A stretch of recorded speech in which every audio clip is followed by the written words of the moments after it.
Olá, pessoal.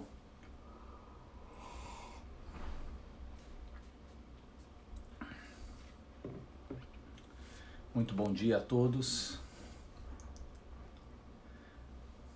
Bom dia. Deixa eu tentar mudar isso aqui de lugar, peraí. Bom dia, bom dia. Acho que aqui tá melhor. Tudo bem, gente? Tudo bom? Dona Matilde, mãe da Adriana, que alegria estar com a senhora hoje de manhã. Acredito que no Rio, né? Ou em Portugal, não sei. De qualquer forma, sejam bem-vindos. Estou vendo aqui a Sara, Mariane, Ulane, Dona Ines, Dona Anitta. Bom dia para todos. Quem mais? Betânia tá aí, maravilha. Muito bom, gente. A Dona Lúcia também, Dona Iraídes, Claudinha. Bom dia para todo mundo. Estou ainda em processo aqui do meu cafezinho.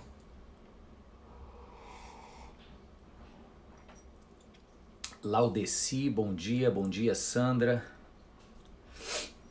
Vamos já começar. A gente vai ler hoje o livro do Êxodo, né? Como nós temos lido, capítulo 7, dos versos de 1 a 7. Eu vou deixar aqui então já registrado aqui. Quem vem entrando, sejam bem-vindos. Êxodo 7, de 1 a 7. Isso, Diala, tô vendo. Nath, publicar aqui. E fixar, pronto. Bom dia, professor Halley. Bom dia, João Elton. Complexo Biofirme. Seja você quem for, seja bem-vindo. Dona Beatriz, muito bom ver a senhora. Seja bem-vinda. Ilana, querida. Todos bem-vindos. Joiciane, professora Joiciane, Antônia, Lu, Semi. Bom dia a todos. Então vamos lá, vamos começar conforme a gente tem proposto. Esse é o nosso estudo bíblico das segundas-feiras, para a gente começar a semana com a palavra de Deus viva nos nossos corações. E conforme eu lhes coloquei e já fixei aí no comentário, a gente vai ler o livro do Êxodo, capítulo 7, os 7 primeiros versos. Eu vou falar sobre uma porção bem maior do livro, mas eu queria que a nossa introdução, o nosso tema fosse trazido a partir da leitura do capítulo 7 agora, ok? Então vou ler com vocês, Êxodo capítulo 7, dos versos de 1 a 7. Diz assim: O Senhor lhe respondeu para o Moisés, ainda reticente, chateado, porque quando foi falar com o faraó foi pesar mais as cargas de trabalho sobre os israelitas no Egito. Então Moisés está arrasado aqui, vai questionar Deus sobre a legitimidade daquela missão, etc e tal. E aí o verso 1 continua dizendo: O Senhor lhe respondeu: Dou-lhe a minha autoridade perante o faraó, e seu irmão Arão será o seu porta-voz. Você falará tudo o que eu lhe ordenar, e o seu irmão Arão dirá ao faraó que deixe os israelitas saírem do país. Eu, porém, farei o coração do faraó resistir, e embora multiplique meus sinais e maravilhas no Egito, ele não os ouvirá. Então porei a minha mão sobre o Egito, e com poderosos atos de juízo tirarei do Egito os meus exércitos, o meu povo, os israelitas. E os egípcios saberão que eu sou o Senhor, quando eu estender a minha mão contra o Egito e tirar de lá os israelitas. Moisés e Arão fizeram como o Senhor lhes havia ordenado. Moisés tinha 80 anos de idade e Arão 83 quando falaram com o faraó. Gente, eu trouxe esse texto hoje para nós e esse texto em si já teria muita coisa particular a ele, a essa narrativa de 7 versos para a gente conversar. Mas eu trouxe esse texto para ele ilustrar para nós o que está prestes a acontecer aqui. Logo em seguida, Deus começa a manifestar sinais espetaculares através de Moisés e de Arão. Ele começa a manifestar juízo sobre o povo do Egito, sobre a idolatria do Egito, a gente vai ver isso, com o propósito de punir o Egito, que escravizava o povo eleito de Deus Israel, e também o propósito de libertar Israel daquele jugo de escravidão. Então você deve conhecer esse curso dessa história.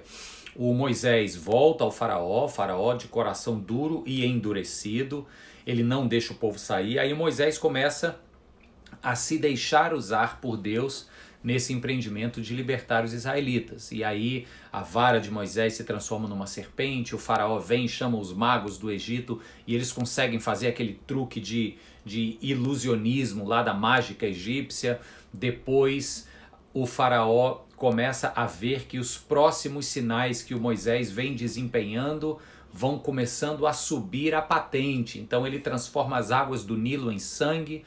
Um dos magos do Egito consegue uma composição, um composto químico qualquer que joga e a água também fica avermelhada e o faraó dizendo, ó, isso aí não é suficiente para que eu tema o seu Deus. Só que a gravidade dos sinais foram crescendo até que chega, você sabe, na 10ª praga, todos os primogênitos do Egito morrem e então é quando o faraó liberta o povo e o povo sai, como nós diríamos numa expressão nossa aqui, sai a toque de caixa, sai ligeiro lá do Egito e vai na direção do deserto da península do Sinai, cruza o Mar Vermelho naquele feito espetacular e ali naquele deserto ele segue numa peregrinação em direção à Terra Prometida. Bem, essa é a narrativa do Êxodo que você deve conhecer ou porque já leu na Bíblia ou porque assistiu os 10 Mandamentos, aquele filme clássico, ou porque viu com seus filhos, filhas e netos O Príncipe do Egito, da DreamWorks. É uma animação, um desenhozinho belíssimo, vale a pena demais. Tudo isso ilustra essa história que retrata o grande poder de Deus sobre o Egito, que escravizava o seu povo, e como Deus interviu com este poder para libertar o seu povo e levá-lo a uma terra prometida. O que eu quero considerar com vocês hoje de manhã? É essa história, é esse arco narrativo, é este enredo de um povo que estava escravizado, com um faraó, um autocrata ali mantendo trabalhos pesados sobre o povo. Quanto mais se pedia para o povo sair, mais ele pesava o chicote em cima do povo. E um Deus que, porque ama esse povo, porque se preocupa com ele, porque tem propósitos com esse povo através da história, é o povo hebreu que viria a ser a nação de Israel. Deus então intervém poderosamente para libertar esse povo e usa Moisés e Arão para isso. Essa história do Êxodo, ela é uma sombra, ela é uma antessala da história do grande Êxodo, que nós vivenciamos não com um líder chamado Moisés, mas com um líder chamado Jesus Cristo. Jesus Cristo veio ao mundo para realizar o grande êxodo. Não é um grande êxodo, é o grande êxodo. Aqui Moisés está realizando um grande êxodo. Outros êxodos acontecem, por exemplo, quando o povo está cativo na Babilônia. E eles saem da Babilônia e eles voltam para Jerusalém sob agora a regência do Império Persa. Isso acontece lá para o ano 600 e pouco antes de Cristo. Esse movimento de sair debaixo da rédea do seu opressor e voltar para a sua própria terra, esse é um movimento de êxodo, é um movimento de libertação, onde a pessoa migra de um lugar para o outro. Então, o êxodo do Egito, ele é o primeiro e o grande êxodo do povo de Israel no Antigo Testamento, mas ele é um dos muitos êxodos que aconteceram na história de um povo que ia e vinha. Aqui, quando eu falo que Jesus Cristo é o autor, é o grande verdadeiro Moisés, ele realiza o grande êxodo da história. Então eu queria traçar esse paralelo com você aqui hoje. Vamos olhar para o êxodo lá de Moisés, para você ver que interessantes. O Moisés, ele é usado por Deus para imprimir aquelas 10 pragas sobre o Egito. O poder era de Deus, mas o instrumento foi Moisés. O rio Nilo se transforma em sangue, as rãs vêm de dentro do Nilo, os peixes morreram, as rãs vêm de dentro do Nilo, infestam as plantações, o palácio, as moscas vêm sobre o palácio, praga de piolhos, praga de gafanhotos, chuva de granizo destrói os bois que não morreram pela praga, não morreram pela falta de água e de alimento, de capim, morreram pela chuva de granito. Então os rebanhos do Egito morreram, o sol escurece, a terra fica em trevas, até que por fim e mais drasticamente o Senhor ceifa a vida de todo primogênito, de todo o primeiro filho homem dos egípcios, não dos israelitas. É bem trágico isso, só que existe uma mensagem sendo comunicada por trás dessas 10 pragas. A mensagem é que o Egito, um país idólatra do ponto de vista religioso, que elegia para si muitas divindades às quais adorar e das quais depender, o Egito foi desafiado a olhar para o Deus de Israel como a única divindade soberana sobre tudo e sobre todos. Então, por exemplo, o rio Nilo era visto como uma divindade. O rio Nilo se transforma em sangue. Os bois, os animais do campo, especialmente os bovinos, eram representados pela divindade Apis dos egípcios, aquele boizão, aquele touro dos egípcios, pois eles morrem por pragas, por chuvas de granizo. As lavouras, as plantações sofrem pragas de rãs, piolhos nos animais, de gafanhotos que vêm e destroem tudo, e o que não é destruído pelos gafanhotos é destruído pela chuva de granizo, quando na verdade as divindades do Egito, todas elas deveriam conspirar em favor das lavouras, porque da lavoura vinha a vida dos egípcios. As lavouras são completamente destruídas. Outra divindade ou outro conjunto de divindade dos egípcios que está sendo desafiado, destronado. Outra divindade é o deus Ra, o sol, e de repente, eu não me lembro se é a 7ª ou 8ª praga, o sol escurece. Mais uma vez esse ato de juízo da parte de Deus vem e destrona ou desafia este outro ídolo dos egípcios, que era a divindade Ra, o deus do sol, e o sol era símbolo de vida, né? O sol viabilizava a boa colheita, a lavoura e a agricultura. Então, o que é que Deus está fazendo nessas pragas? E por fim, só para terminar, os primogênitos morrem. Se o faraó era visto como um deus, o seu filho, o homem mais velho, era o seu sucessor, portanto também um ser divinizado. E que Deus teria autoridade para ceifar a vida de um ser divinizado como o filho mais velho de Faraó, senão o Senhor soberano sobre todos os outros deuses ou divindades. Então Deus coloca de maneira bem clara na história da sua relação com o mundo, com o cosmos, que ele é o Deus soberano. E o Egito estava oprimindo o povo de Israel, e Deus diz: eu vou mostrar como este império opressor depende de ídolos que não são deuses verdadeiros, como eles estão sendo enganados. E porque estão sendo regidos por esses deuses opressores, eles se tornaram uma nação opressora. Então Deus vem e destrona os ídolos do Egito. Liberta o povo então deste jugo de pecado e de idolatria, deste jugo de escravidão. Eles saem do Egito, eles peregrinam por um deserto e eles seguem para a terra prometida. Então essa é basicamente a história do Êxodo.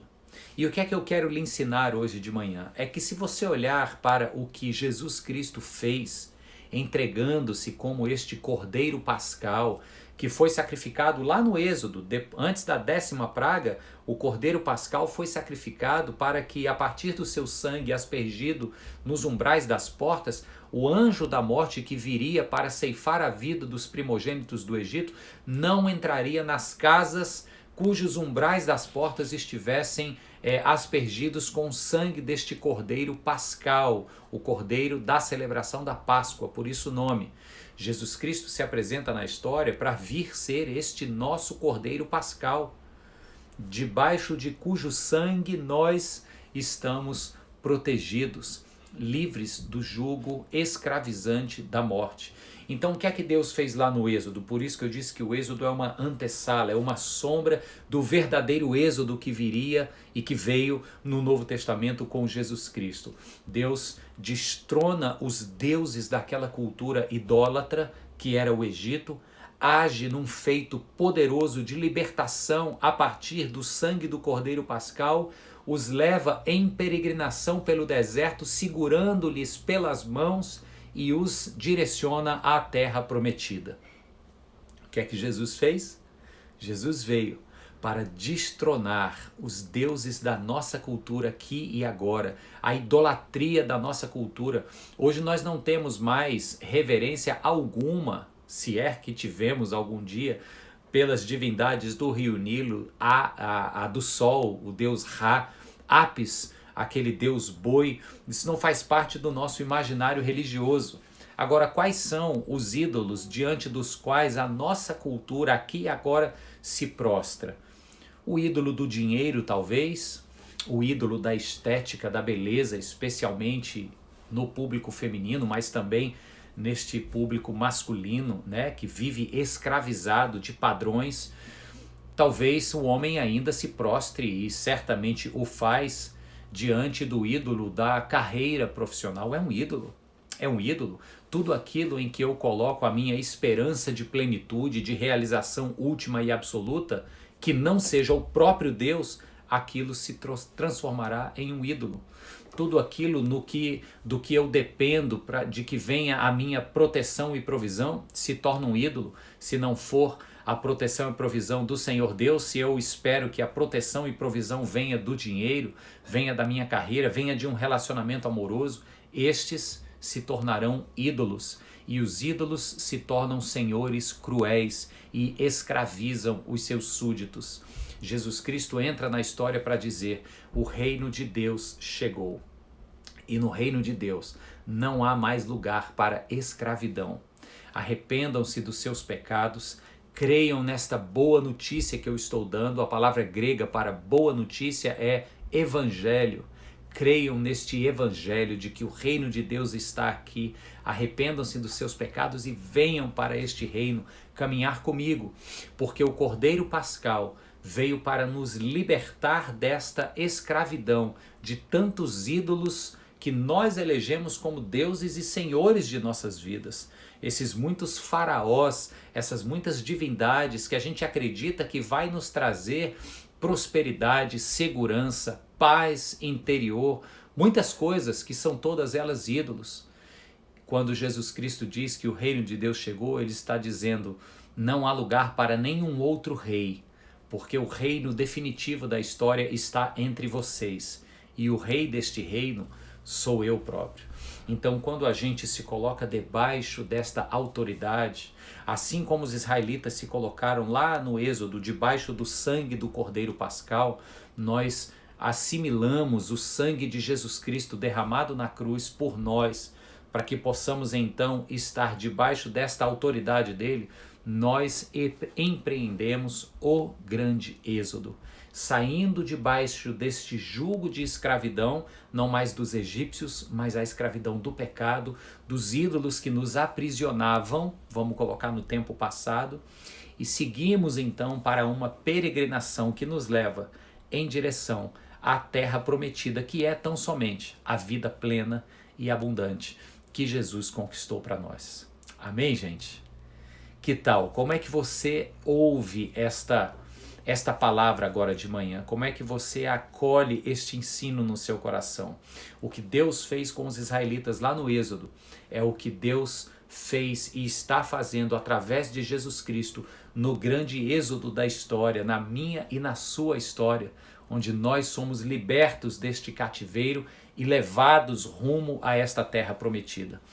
Agora me permita dizer para você, e aqui eu concluo, o que é que acontece entre esses dois momentos em que somos colocados ou vamos para debaixo do sangue do Cordeiro Pascal, nos arrepender dos nossos pecados, agradecê-lo por termos sido libertos do jugo de escravidão e começamos o nosso empreendimento, o nosso êxodo, e chegamos então por fim na terra prometida.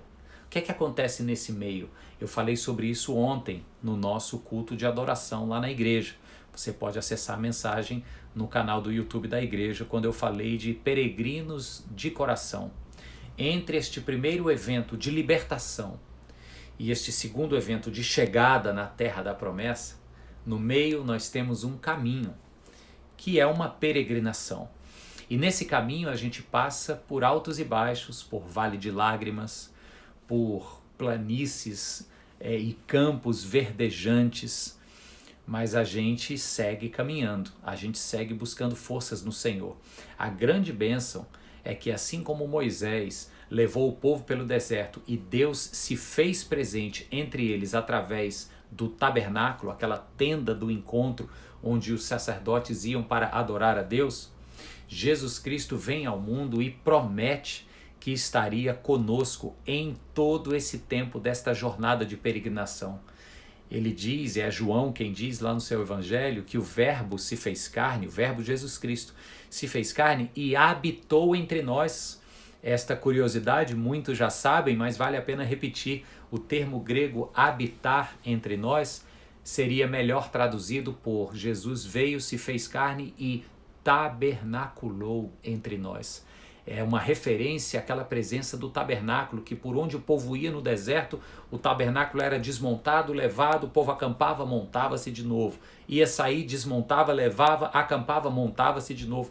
Era o símbolo da presença de Deus com eles. Jesus Cristo veio e tabernaculou entre nós. É a presença dele conosco, neste vale, que muitas vezes é um vale farto, é um oásis, é uma campina de pastos verdejantes, mas em tantas outras vezes, o texto lá do Salmo 84 diz que é um vale de Baca, um vale de lágrimas, é um lugar de choro, é um deserto, é um tempo de escassez, sendo tempo de fartura ou tempo de escassez, sendo um lugar de planícies verdejantes ou um lugar de choro, seja como for, a presença do Deus vivo está tabernaculando entre nós. É Jesus Cristo que disse, eu jamais lhes abandonarei.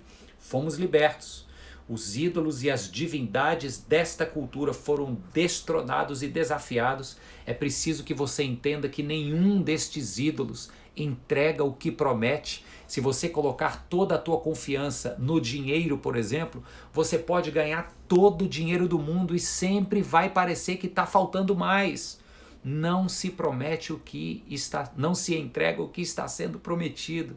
Jesus veio para dizer, olha, não coloquem a confiança de vocês nestes ídolos. Essas coisas, o dinheiro, um relacionamento amoroso, uma carreira profissional, experiências, oportunidades de consumo, de entretenimento, tudo isso é bom, mas será um Senhor muito severo se for elevado a uma categoria de ídolo, de Senhor, de Deus, como a nossa sociedade faz. Jesus veio e destronou esta idolatria e disse, tenham apenas a mim como fonte de provisão da vida de vocês. Tenham apenas a mim como verdadeiro libertador da escravidão debaixo da qual vocês se encontram. E assim fazendo, pegue na minha mão e vamos nesta peregrinação, não apenas almejando chegar ao final, mas celebrando enquanto se caminha na direção deste final. É aproveitando e gozando da vida plena e abundante aqui e agora, sabendo que ali e além ainda está por vir o Senhor Jesus na sua segunda vinda, glorioso, onde todos haverão de ser julgados e onde não haverá mais choro, onde não haverá mais lágrimas. Mas enquanto este dia não vem, e não nos cabe saber quando será, enquanto ele não vem, a gente aproveita a caminhada na presença dele, sendo lavado e banhado por esta chuva de bênçãos, para que nós sejamos fontes de bênçãos que jorram sobre a vida de todos ao nosso redor. Esse é o verdadeiro êxodo, e é para ele que eu quero te convidar agora em oração. Feche os seus olhos, vamos orar juntos. Querido e poderoso Deus, muito obrigado porque a história se repete, porque o Senhor mostra para nós como, assim como o povo de Israel foi liberto, nós também fomos libertos pelo sangue do Cordeiro Pascal, chamado Jesus Cristo, e como a partir de então estamos nessa caminhada. Eu te peço, meu Deus, especialmente por aqueles que ainda não entenderam esta mensagem, que ainda estão achando que se trata apenas de ir para a igreja, de fazer algumas orações ou rezas, de apenas ajudar o outro e isso resume a vida religiosa. Deus, eu oro por essas pessoas para que elas consigam ir além, conheçam a Tua palavra, estudem a Tua Escritura e possam ver que o Senhor tem planos muito além de tudo isso. Não se trata apenas de ir para a igreja e rezar, é algo muito maior do que isso, Deus. É algo que contempla tudo isso e muito mais. Por isso eu te peço, Deus, que todos nós possamos experimentar esta verdadeira abundância de vida nas nossas famílias, nas nossas igrejas, sim, nos nossos trabalhos, Senhor, no nosso interior, que haja paz, que haja cura, que haja leveza. Em nome de Jesus, meu Deus, vem curar a gente das nossas escravidões, aquilo ao que entregamos o senhorio de nossas vidas, vem nos libertar diariamente, Senhor, para que a gente continue nesta caminhada contigo, de força em força, de glória em glória. Nós louvamos o teu nome, pedimos a tua bênção para esta semana que se inicia, meu Deus.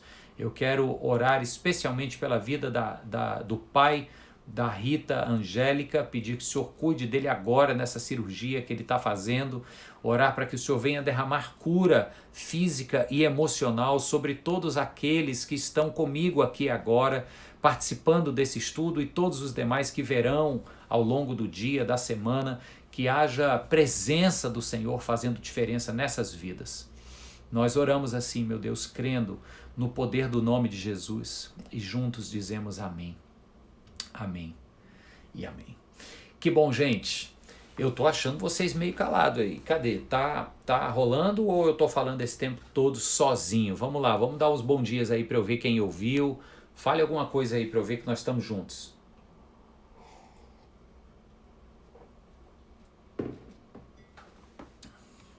Fala, meu Deus, tá aqui, o povo tava falando e os meus comentários estavam travados lá em cima. Bom, agora eu vi, tá certo.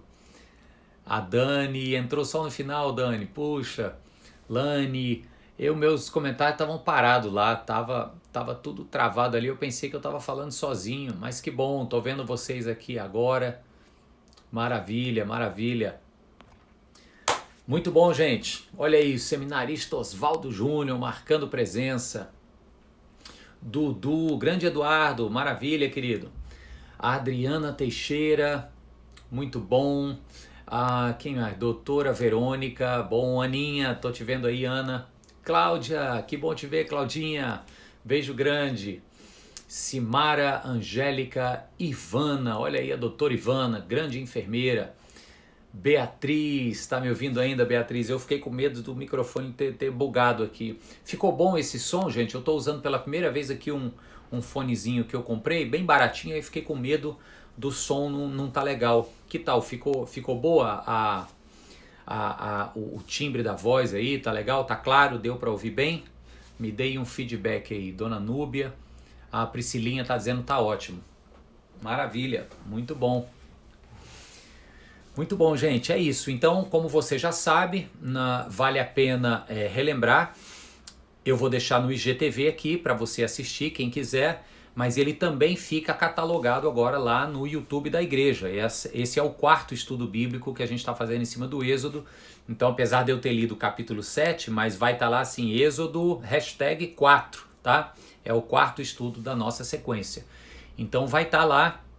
Passa para frente, vamos divulgar essa palavra para as pessoas entenderem que não foi pouca coisa o que Jesus fez. Ele não inaugurou uma religião, ele veio para chegar no clímax de toda a história do mundo e dizer o quanto ele nos ama e nos levar para esta vida plena e abundante, cotidiana. Então, deixa eu ver aqui, alguém está falando, está ótimo o som, maravilha. Professor Tiago Rodrigues, é isso mesmo? Tiago, maravilha. Muito bom, gente. É isso. Um forte abraço para todos. Vou encerrar aqui a nossa live e até segunda que vem com mais estudo bíblico. Um forte abraço. Tchau, tchau.